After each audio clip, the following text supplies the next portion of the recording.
Thanks a lot. It's Jack Kossoff, Office of the Premier. Somebody had to be your government punching bag, so happy to volunteer for the evening.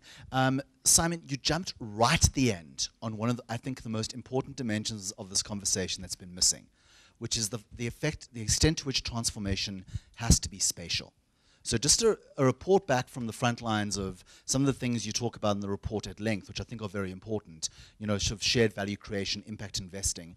So we've just signed a compact with 25 firms to create explicit linkages to township economies from the formal economy, with the condition that that any firm that we assist creates youth opportunity. I run SEPA 1 million, so I've got to make sure there's a youth opportunity angle in everything we do.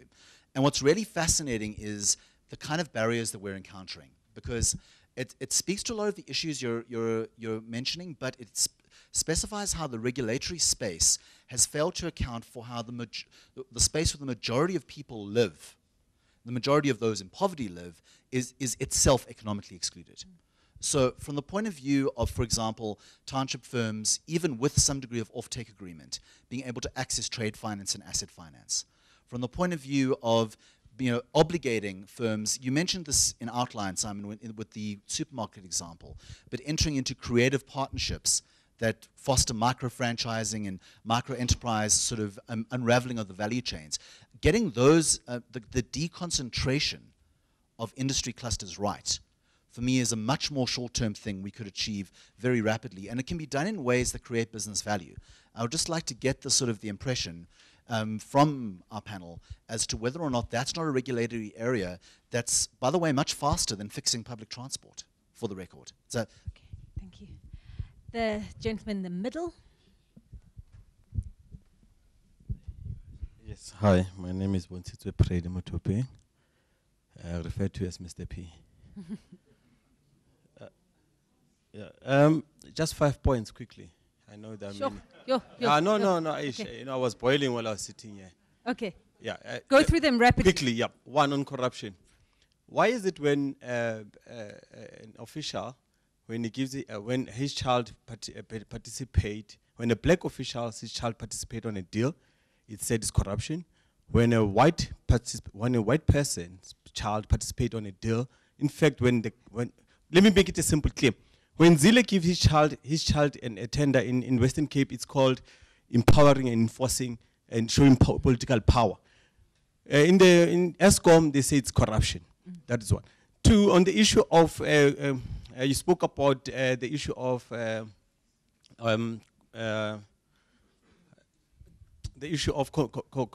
competition commission. If it was a black company that were colliding, they were all going to be arrested. In fact, they were all going to have to pay back the money back, irrespective that they've built the stadium. They were all going to pay back. But when it's a white company, they are all going to be fined, and business continues as always, and they're not blacklisted. All right. That's the other part is. Okay, sorry. We're on number 3 now. Yeah. No. That's fine. Yeah. The issue of JSE and South African Reserve Bank. South African Reserve Bank is not owned by the South African. Reserve Bank, I mean JSE is also not owned by the South African. And they're all white owned. Right? Now, if we have to transform and we have to have serious radical transformation on key elements, on key processes that are empowering the economy, we need to transform them. We need to be clear. In fact, they need to be owned by the state. Okay. Okay. Well, I'm not talking about companies that are trading on the stock exchange. I'm talking about the JSE. The JSE is first. Before we talk about the companies that are trading, the JSE itself is owned by the. Yes, we got that. Yeah. All right. In terms of white monopoly capital, you see, white monopoly capital are white families that have been always benefiting and maintaining their status quo through government projects and funds.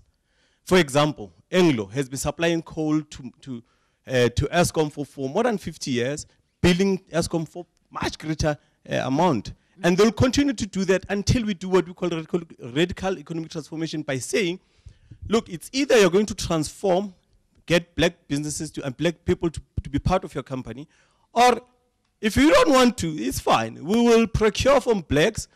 We'll give them 50-year contract. They will be like you in the next 50 years. Simple and clear. Okay? And then Thank you. The last one. Okay. Yes. Okay, you're hogging up space for other people. I know. to talk. I know. It's And the I last know one. you're burning, but you know you can also have these conversations Yeah. No, outside of yeah. a glass of wine. No, I know.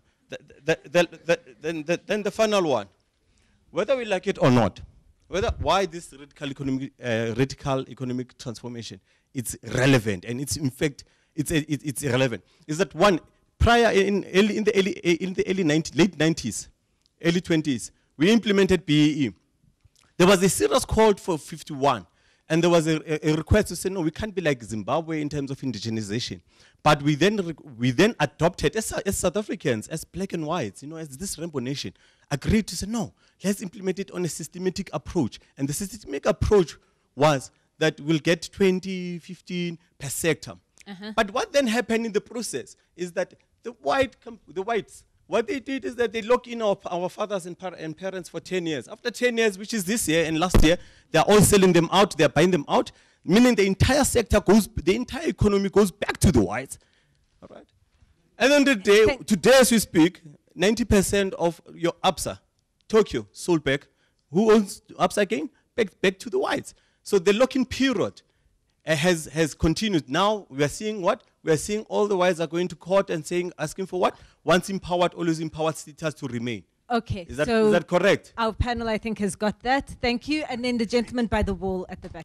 I agree with everything everyone said this evening, but we might come out with the best ideas, but if the government's not willing to work with us, I mean, how can we actually make a real difference instead of just sort of talking about it? And then one quick comment on the Competition Commission. Don't you find the DSTV price lock for 2 years rather insulting? DSTV, yeah. they've offered a price lock for 2 years. What kind of business in this country can do that? I mean, if MTN said we're going to lock our calls at 99 cents per minute for 2 years, Vodacom would just say, well, don't worry, we'll do it for 90 cents. So I just want to find out, does the Competition Commission actually take into account monopolies that aren't in competition with anyone? Let me take the questions. I'll take 3 from this half of the room, and then we will answer. There is 1, 2, 3 over here. Okay. Starting at the back. Please stand, gentlemen. Yes. The one who just put up his hand, yes. Good day, everyone. My name is Blessing Mncube. And the question that I just wanted to ask is that from 23 years toward the democracy, based on what we are discussing, what is new? Now, the reason why I'm asking that question to say what is new is because what I'm hearing is something that I have heard it for the past many years. I wanted to make an example to the place where I come from. I come from a place called Obanjeni in Richards Bay. And that place, when I was growing up, I think the population of the blacks were sort of like 2,000. And there was only 4 white families. Now, when you had to look at that area in terms of land, I would say 80% of land was owned by 4 families, and I would say 30% of the communities that were staying in that area where I'm from was actually working in that land. Now, you fast forward to that. Today is 3 farm owned by white families, of which all 3 have gone. The communities have multiplied. The other farm is redundant. Nobody is doing anything about it. And then now, when we had to look at the economy, I'm talking about the rural area where I'm from. Now, everybody where I'm from in that area is that we reach a certain age, and then we leave. What remained behind is elder people and kids. Now, when you had to look at, because I noticed what you guys, I also been in politics, I also been in academia, I'm also finishing my PhD. But what I have seen, what people do when they're sitting in the boardroom, they talk totally different. I had a discussion when I was meeting different institutions before the fees must fall. I met these youngsters, and I told them straight, I said, look, when we started something similar, mind you, the fees must fall is just a term change. Just like the communal transformation is just a name change. Because it was a RDP, GIA, NDP, now it's transformation, just a change. I said to this youngster, in 2001, mind you, when I went to study in Natal University, I was rejected not because of my grade. I was rejected because there was nobody at home who could pay for my study. Mind you, I don't have money to fight. I was raised by grandparents. Now, when I went to Natal University, Natal Technical, same issue. Then I went to ML Santana and Lai. I wanted to come back why I was, then I was involved in the Fees Must Fall project, which was free education back then. Because I knew the condition of what the kid from rural areas goes through. Now, when I was invited with this kid, I told him, I said, look, this Fees Must Fall is just a name change. When we started free education in 2001, we ended up destroying the institution, the admin part on stones. The question is, what I did was right or wrong? And as I said, the condition that I was faced with, it made me do the same, do what I did. I told them, I said, look, in 2005, also something similar, they also failed. Yeah. 2007, so wrap up, okay, yeah? I'm coming to wrap up. I then told them, I said, look, you guys are going to fail. And now it's your duty to actually also tell the next generation, because there will be another Fees Must Fall. It's just the name will change. Then they will also fail. Okay. Now, the reason why I'm saying that is because what you guys are debating is something totally different of what the people on the ground floor are experiencing. Thank you. Thank you very much. Yes, sir, please will you stand? Yes. I would like just okay, I don't know whether. All right. Thank you very much. My focus is on critical thinking as is written there.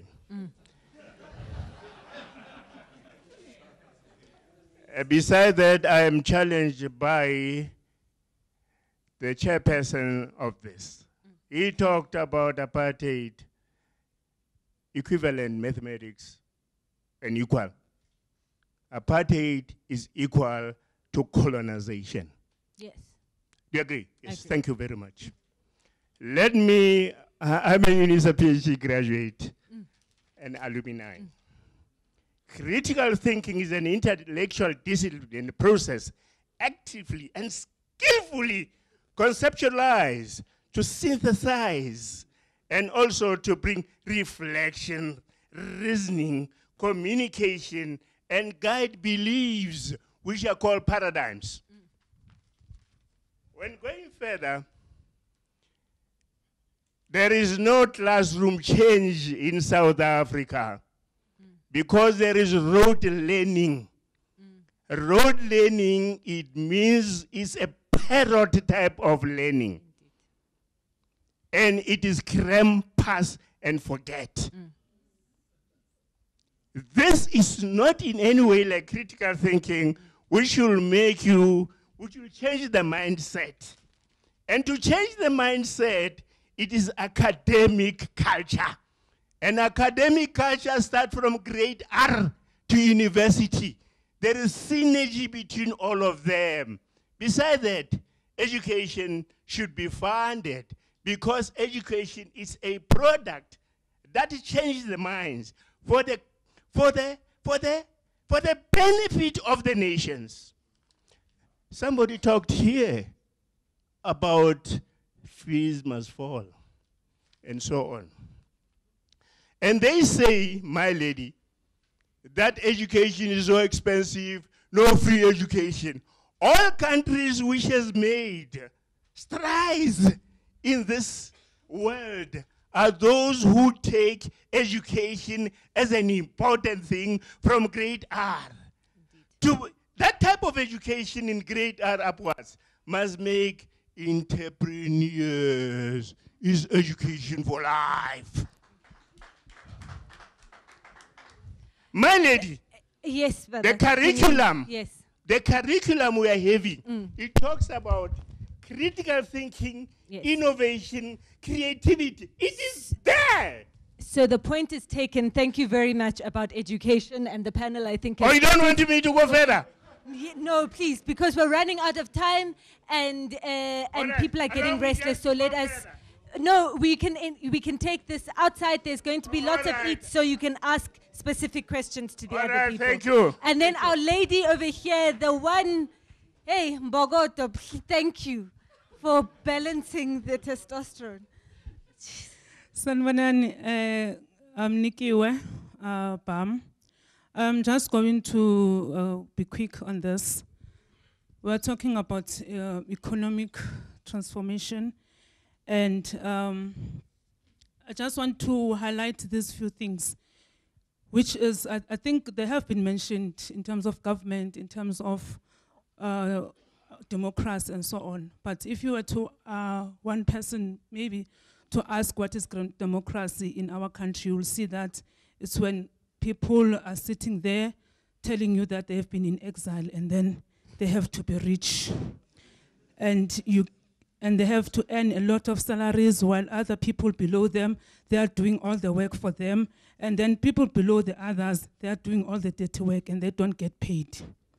So I think that is the reality, because if you see, we have politicians who are actually getting advices, policies are developed by academics, and academics are not actually getting paid that much. And after those policies, the implementers, who are us, people on the ground that are actually doing these developmental programs, were also not getting paid. That's why there is Mangaung building down. It has been banned. That's why we have protests, because we see people driving cars and we're thinking, am I going to get that car? If I'm told about social enterprise, I am told about permaculture, am I actually going to earn something that is going to maintain and sustain my life and my family? That is the challenge as young people that we're facing. And like Chris has mentioned, that we should no longer look at manufacturing, of which if you go out there, you go to youth development programs. We're talking about industrialization, we're talking about manufacturing, but he has just answered that we should not look there that much, we should move from there. We're talking about agriculture. Can you really survive on agriculture? Because at the end of the day, we invest there, you have to use a lot of things, and then you don't get any income from agriculture. So my question will be that, in terms of agriculture, now that I have harvested and I cannot get market for my product, what is the storage mechanism? Because here in the cities, we know that we have Joburg that is storing the food, that is selling, and then even the orange, you can get it in summer, not in winter, because it has been stored or it has been injected so that it stays longer. So in rural areas where even today, I saw that in KZN, they were talking about the radical transformation when they have harvested. But those things is projects that